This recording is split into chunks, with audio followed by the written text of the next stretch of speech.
ginagawa natin. Kahit maliliit na struggles, or even the biggest one na akala mo hindi mo na kaya, minsan niisip mo na paano na yung bukas? Wala na if susuko ka.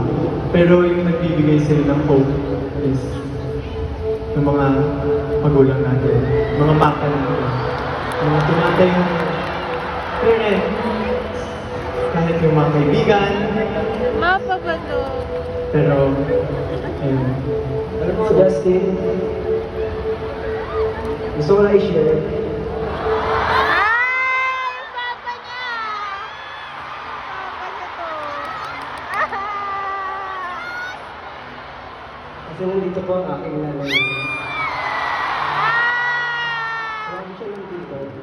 Ano naman nakasupata. Papa niya? Oh, Diyos. Pero for the first time, Yes!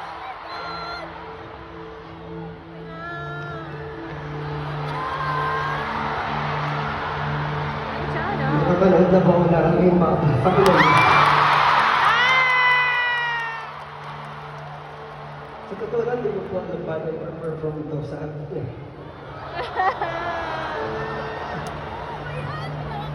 Pero dahil ko, nandito siya ngayon. Patay ko po gusto ko ngayon. Gusto ko lang po sabihin na, kung kayo din, broken family, I hope, hindi pa ako nagpala sa inyo.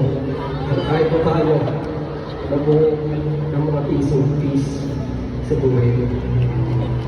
Para po sa lahat ng ating mga mata, nasa inyo. I love you, Josh.